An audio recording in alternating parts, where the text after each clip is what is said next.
معشوقت چو آفتاب تابان گردد،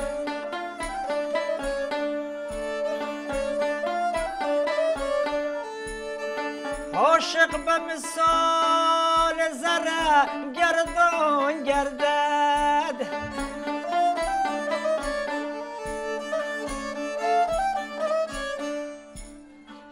چون باد بهار، چون باد بهار عشق گردان گردد.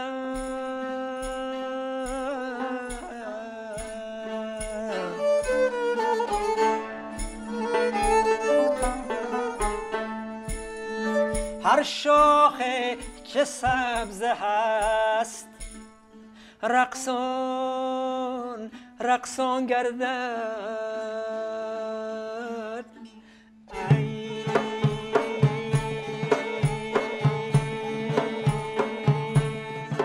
با باغای فردا جمله یاران، همه یاران همدل همچو باران.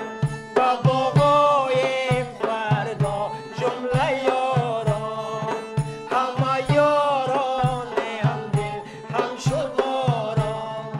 سلا گفتیم که فردا روز باغ است، سلا گفتیم که فردا روز باغ است. سلایی عاشقان و حق گزاران، سلایی عاشقان و حق گزاران. بزری هر درخت ماه رویه، بزری هر درخت ماه رویه. زهی خوبان زهی سیمین و زاران، زهی خوبان زهی سیمین و زاران.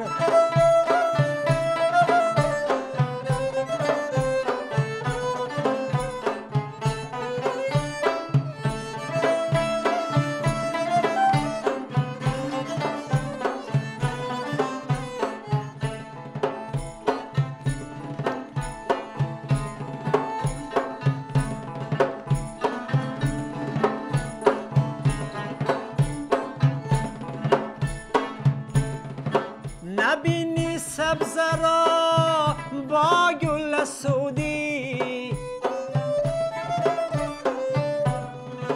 نبینی سبزه را با گل سعودی. نباشد مستان می را خماران، نباشد مستان می را خماران. با باغایم فردا جمله یاران، همه یاران همدل همچو باران. با باغایم فردا جمله یاران، همه یاران همدل همچو باران.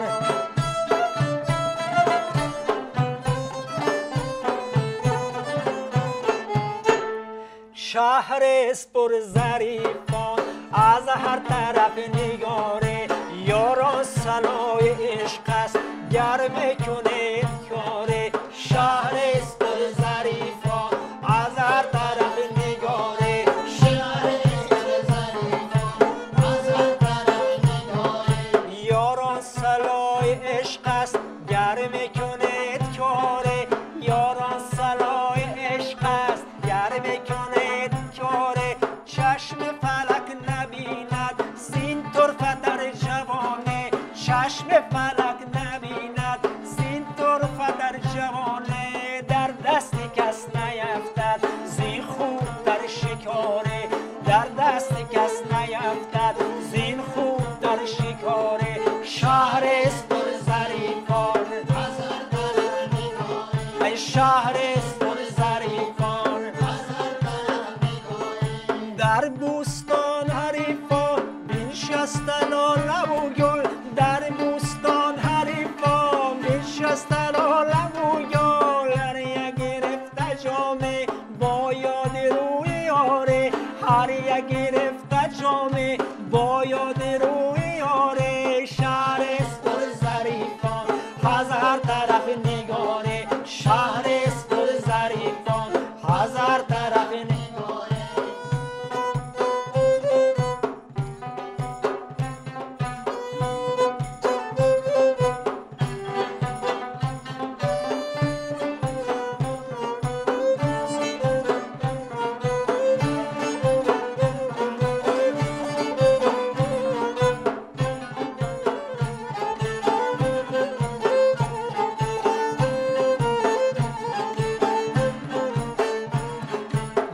به غش است و بشتاب وقت خوش است دریاب می به غش است و بشتاب وقت خوش است دریاب سالی دیگر کی داند امید نوبهاره سالی دیگر کی داند امید نوبهاره شهر است پر ظریفان از هر طرف نگاره شهر است پر ظریفان از هر طرف نگاه یاران سلای عشق است گرم کنید کاره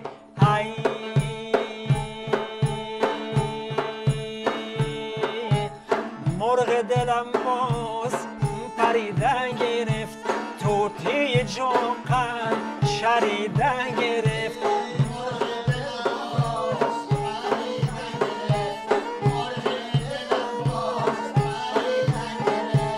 مرغ دلم باز پریدن گرفت توتی جوقن شریدن گرفت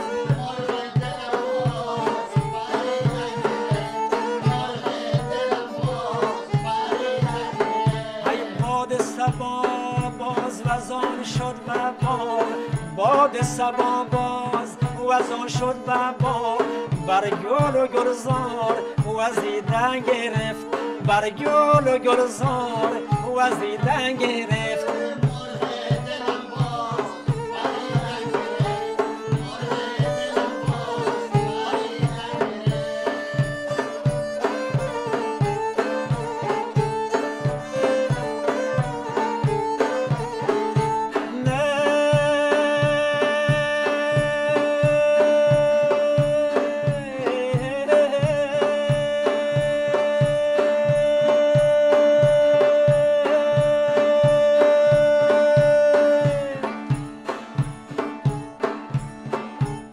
عشق فروشید بهای به مرا عشق فروشید بهای به مرا سوخت دلش باز خریدن گرفت سوخت دلش باز خریدن گرفت مرغ دلم باز پریدن گرفت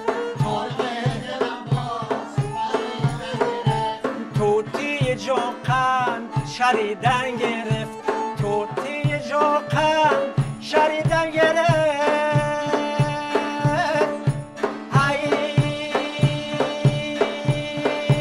یاره یاره یاره در فصل نوبهاره یاره یاره یاره در فصل نوبهاره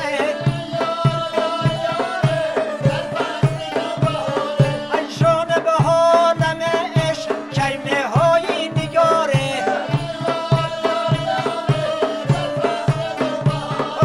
رخساره چون نمونی شد جان و دل فروزان رخساره چون نمونی شد جان و دل فروزان با غمزه و کرشمه دل داده را مسوزان یاره یاره یاره یاره در فصل نوبهاره یاره یاره یاره در فصل نوبهاره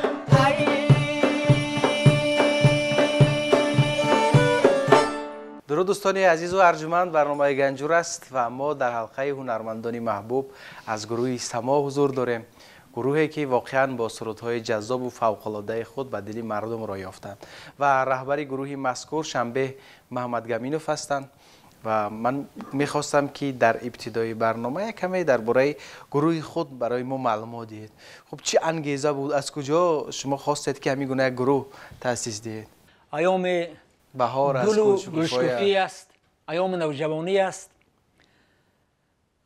و البته باعث شادمانی است و خیلی البته کمی احساسی هم هستیم، چون هنرمندا همیشه فکر میکنم احساسی هستند، چون کار ایجادی خود احساس طلب میکند و کار هنری خودش احساس است. بله، باز بهارم چون بهار است، باز البته باز احساس بلندتر میشود. برای همین البته کمی که شاید کار و بار و با ایجادات انسامبل سما اگر کمی که برگردیم، البته 2006 سال بود در امین آثارخانه استاد گرمین زاکبیکوف. البته جای استاد، جای استاد ما، جای بابای ما گرمنج و جای دیگر بزرگان که البته برای ما اینقدر آثار موندن، میراث موندن، اینقدر پند موندن و همیشه آرزو میکرد که در این آثارخانه یک انسامبل فولکلوری تشکیل شود. لیکن عاقبت آرزویش عملی شد.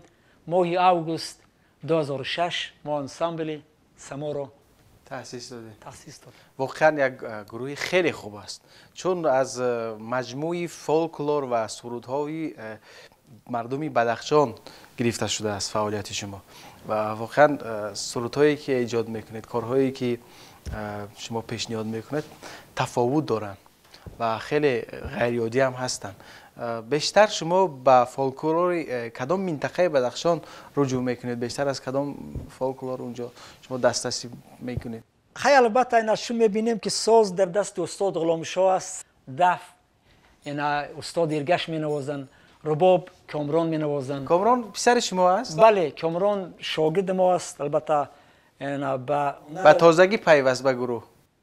بله، چون ما هم یک نیت نیک داشتیم که شاگردان جوان بیشتر تعلیم دیم، لیکن کامران خودشان البته میل کردن و همیشه میگن که پدر من میخوام که در آینده کسب بابایی، کسب شما رو یاد گیرم و با همین راه پیش روم و چه در تاجیکستان خدمت کنم، بیرون از آن امکان شود میروم خدمت میکنم. شما از بیشتر از منطقه روشان از اونجا مثلا به فولکلور اونجا دست میزنید، چون یک منطقه دوردست است و دردانه ها در اونجا به طور اصل واقع مانده است بیشتر. بله، ما از خویشاوندان استاد گرمنج، از نبیرگان استاد گرمنج هستیم، چون استاد گرمنج زاده بدخشان ناحیه روشان است، یک دهه خردکک طرف وادی برتنگ. اینا همونجا یک دهه نو سر می شود، با دهه شجاع نام دارد. بابای گرمنج همونجا به بابای رسیده است، همونجا یعنی به دنیا آمده است. ما کمی از بابای گرمنج بالاتر، یعنی استاد غلامشاه ایرگش از دهه سپانج هستند، من از خواجه بسیط هستم. و البته چون این موسیقی ها که ما البته یعنی پیشکش میکنیم به مخلصان، البته ما گرد همون موسیقی های فولکلوری میگردیم، چرخ میزنیم گرد موسیقی لالایک و درگیلیک و بلبولیک و فلک و خب دف باز و دیگر و گوی آمیخته میکنید. بله، یک چیز نو پیدا میکنیم. سلسله سروده که در آغاز برنامه پیشنهاد کرده یک چیز آمیختگی همین گونه بود. بله، اما چیز تازه خلقی است، لیکن ما کمی با از خود علاوه میکنیم، یک رنگ نو میتیم، یک مزه نو میتیم برای جذابتر شدن. بله، چون میبینیم که البته گاهی شوختر میکنیم، چون میبینیم که البته خود این زمانه البته و این دوری که بهار است، دور سرودهای شاد را طلب میکنه. بله، برای این حرکت میکنیم که بعضا سرودهای شوخ خونیم. خب این سروده که اجرا کردید چگونه سرود بود؟ اینو چگونه ترتیب دادید؟ چگونه ساختید این سرود را؟ حرکت میکنیم از اشعار بزرگان، از اشعار کلاسیکان استفاده میکنیم، غزل‌ها رو انتخاب میکنیم، رباعی و دیگر چیزها را.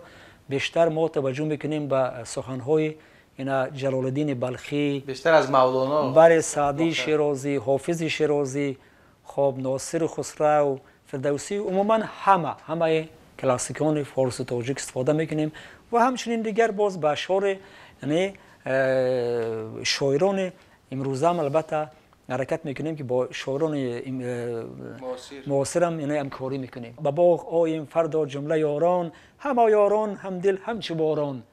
مال شمس تبریزی است. سیمم مرغ دلم باز پریدن گرفت، طوطی جان قند چریدن گرفت. باز در این جوی روان گشت آب، بر لب جوی سبزه دمیدن گرفت. آفرین، سلامت باشید، تشکر زیاد. باز چی اجرا میکنید؟ یک سرود دیگر هم هست، یک سرود خلقی، فکر میکنم دیگر غژک رو استفاده میکنم، چون این غژک بله، این غژک قوطیگی است. و البته فرقیت این غژک از اون غژکی که پیش قبلا نواخته بودم چوبی است. شما اینجا یک منبع خیلی بای دارید، مثلا تمام سازهای نادر و بهترین تاجیکستان و جهان در اینجا هست، از اینها استفاده میبرید؟ بیشتر این غژک قوطیگی در ختلان و در بدخشان و در افغانستان استفاده میشه. این خیلی غژک‌ها بیشتر اینا طرف سوغد و سمرقند و بخارا و ایران و آذربایجان و ارمنستان و دیگر جاها. مرا از شنگ و تار و ارغنون پرس، ز ساز و علم و از صوتی جنون پرس. مپرس از زیر و بمهای سیاست، ز صنعت هر چی میخواهی فزون پرس.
عالی.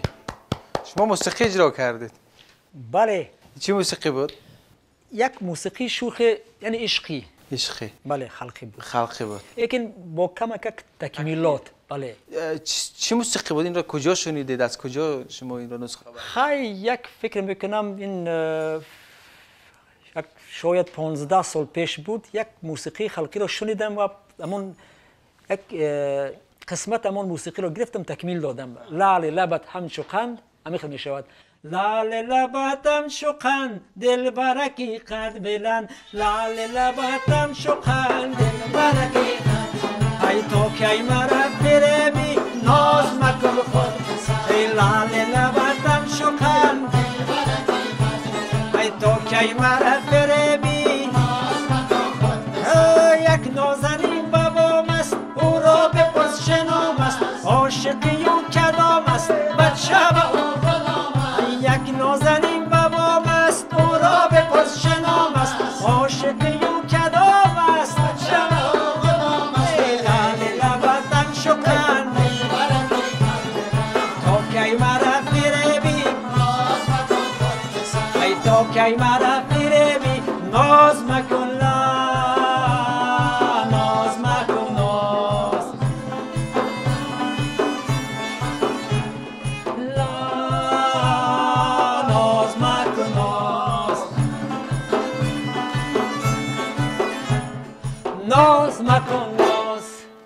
به خیلی زیبا است، خیلی زیبا است. واقعا همین سرودهای فولکلوری، عموما آهنگهای فولکلوری، عموما ادبیات شفاهی چقدر فلسفه دارد، چقدر زیبا است. مثل یک آبی روان است که به مثلا روح و به جسم و به عموما تمامی وجود انسان تاثیر میگذارد. شما که در کوهستان تولد شدید، در روستا به وای رسیدید و چه خاطره های نجیب از فولکلور از پیرانسالان دهه داشتید؟ خیلی البته همیشه اجدادان را، بزرگان را به نیکی یاد میکنیم، چون استادان اول ما یعنی والدین ما بودن، مادران که البته سر گواره للای میخوند، دیل میخوندن. پدران ما البته در دست ما ساز گذاشتن، دف گذاشتن. پدرمشون البته خیلی مطرب خوب بود، خب سازهای موسیقی میتراشید. و پدرتان اسمشون؟ مراد حسین محمد گمینوف. و البته در دهام تقریبا 50 متر از خانم دورتر کلوب واقع. پدرم خدا رحمتی همونجا کار میکردن و ایام کودکی من، ایام جوانی من همونجا میگذشت. میدویدم تا کلوب باز در خانه و همیشه همونجا بودم با پدر. و البته استادان ما اول همانا بودن. پدر ما، مادر ما، خواهران ما، برادران ما که البته از ما کلان سالتر هم منواختند، میخواندن. و البته ثانی‌تر چون باز ایام جوانی رسید، آمدیم به مرکز، به ناحیه روشان، رفتیم باز به شهر خاروق در تئاتر کار کردیم پیش استادان بزرگ، استاد محمدیار خوجمیار، استاد سلطان محمود، استاد بختیار مورادات، دیگر آهنگسازان و دیگر استادان بودن که البته اگر نامبر کنیم البته وقت کمی میکند. از خاطره هایتان نگفتید در کودکی، چون کلوب میرفتید؟ بله. در کلوب چه سرودها اجرا میکردن؟ کیها بودن؟ اون کلوب چگونه فعالیت میکرد؟ چون قبلا همیگونه کلوب ها زیاد بودن در روستاها. خیلی الان که چیز میخوندیم همین ها همون زمینه هایش از همون جا است. بله. گاهی فکر میکنیم میگه که خواب است یا که چی است که البته هم شاید خیلی خوابم بوده میخوندن، البته ثبت نشد در معاینه و همین خلاخر است. موسیقی همیشه البته. حالا خواب روستا رو میبینید، خواب پدرتان رو میبینید، روستا اون کودکی که پسی سر کرده در خوابتان میآید؟ البته چون ایجادکار همیشه بعضا میبینی که در خواب یک موسیقی، چون آواز رو خواب دیدن خیلی مشکل است. بله. مثلا صورت رو دیدن البته فکر میکنم یک چیز عادی است، یک چیز معمولی است، بله. معمولی است، عادی است. لیکن چند بار شده است که من آواز رو، موسیقی رو خواب دیدم، در حال خواستم ثبت کردم. البته این همون چیزی است که البته سر گواره همون مادران، همون ماماها از لالاییکا، بله لالاییک دلدلی که مثلا یک چیز خیلی یادتان هست از لالاییکا؟ آخر ببین که دلدل یعنی دلدل بخونه. بله یک چیز مثلا دلدل چی است؟ پدر و مادر البته کلان سالان خرسالان رو دلدل میگن، یعنی دلبرداری میکنن. ما میگیم که دلدل یعنی دلبرداری است. ببین که مثلا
حسن نیای بهار سر و خد گل جبین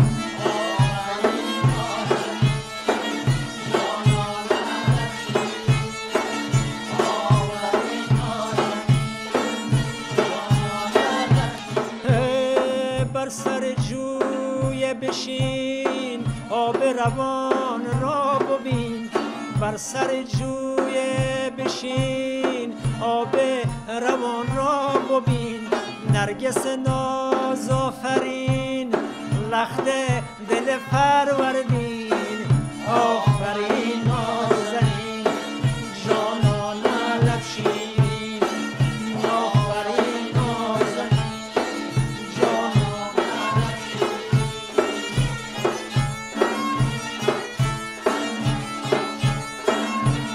نی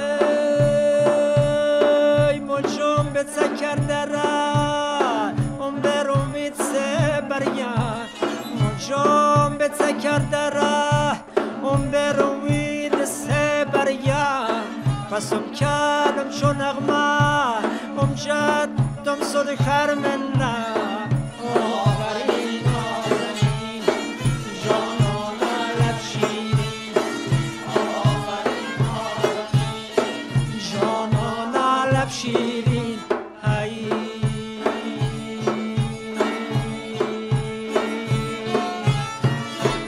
عالی عالی. ببینید وقتی که شما سرود رو میخوندید همون طبیعت همون متن سرود به واسطه در پیش نظر کس پیدا می شود و معجزه موسیقی هم همین است که مثلا خیالات انسان را بیدار میکند انسان را تخیلش را هوشش را به دیگر جاها میبرد و مثل همون دریایی که گفتم.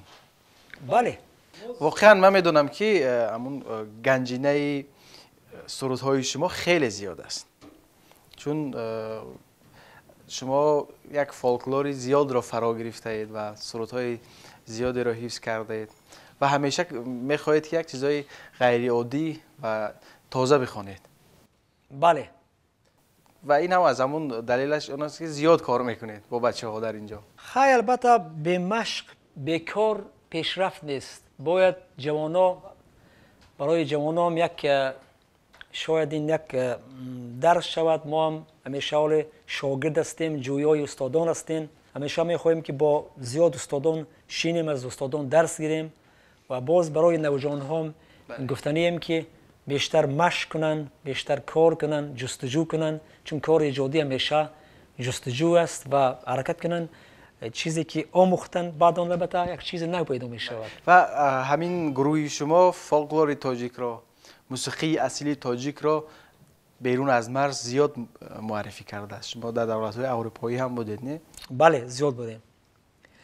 ببینیم که موسیقی اصیل ما البته ما فخر میکنیم با کلاسیکان با موسیقی اجدادی که چیزی که ما میخوانیم البته از اشعار بزرگان از اشعار جلال الدین و بلخی و حافظ و سعدی و که دنیا اینها را میداند دنیا میشناسد و با ما با بزرگان با کلاسیکان فخر میکنیم و البته با شاعران امروزه هم فخر میکنیم که البته چقدر شعرها و چقدر غزلهای نو به نو می نویسند و پیشنهاد میکنند. شما را چگونه قبول میکنن این گونه موسیقی زیبا را در خارج چگونه قبول میکنن؟ آخر ببین که البته چیز اصله هر کسی که دور ماند از اصل خویش باز جوید روزگاری وصل خویش اصل را که قبول نمیکند. ببین که شیرین شیرین و معین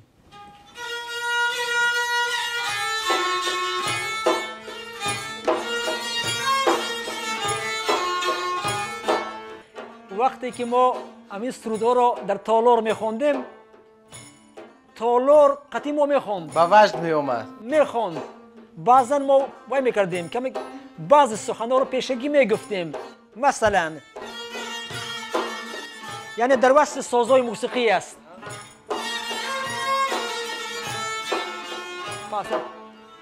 هوای تو مهین مهین در گوش آید شیرین شیرین هوای تو مهین مهین در گوش آید ستار بگو بگو چرا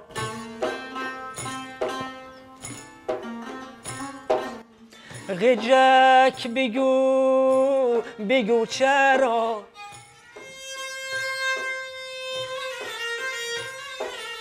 نغمه داری شیرین شیرین نغمه داری شیرین شیرین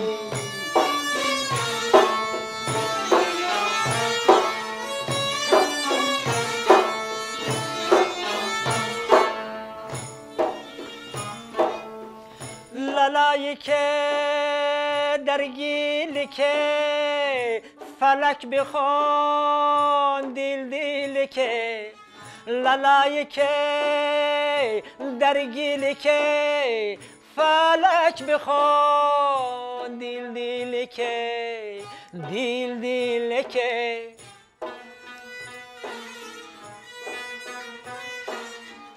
هوای تو مهین مهین در گوش آید شیرین شیرین هوای تو مهین مهین در گوش آید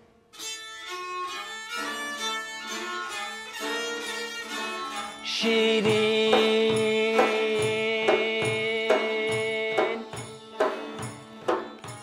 یک خانه پر ز مستان مستان نو رسیدن یک خانه پر ز مستان نو رسیدن آشفتگان بندی زنجیرها دریدن آشفتگان بندی زنجیرها دریدن یک خانه پر ز مستان نو رسیدن یک خانه پر ز مستان نو رسیدن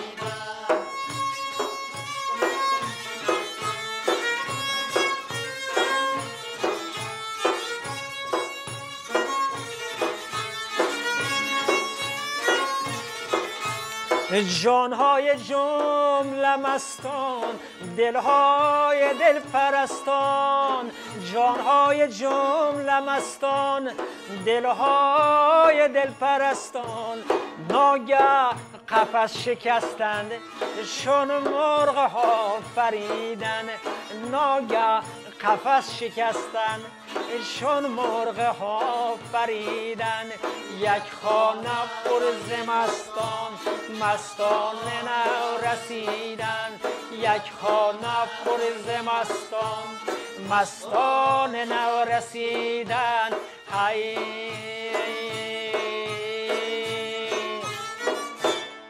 عالی بسیار عالی تشکر زیاد واقعا خوش آمدید به قول سیر نمیشوم از صحبت از شنیدن این گونه موسیقی و سرودهای بسیار هم جذاب و دلنشین تشکر زیاد که در این برنامه ما را همراهی کردید واقعا از حضور شما از صدای شما از موسیقی های شما لذت بردیم و همین گونه بیننده عزیز نیز از این برنامه ما لذت بردن و شما برای کامگاری میخوایم همینجا دوستان عزیز ما به انتهای برنامه گنجور رسیدیم یادآور میشیم که این برنامه را زیب و زینت دادن هنرمندان انسمبلی سما و به شما روزگاری خوش تمنا داریم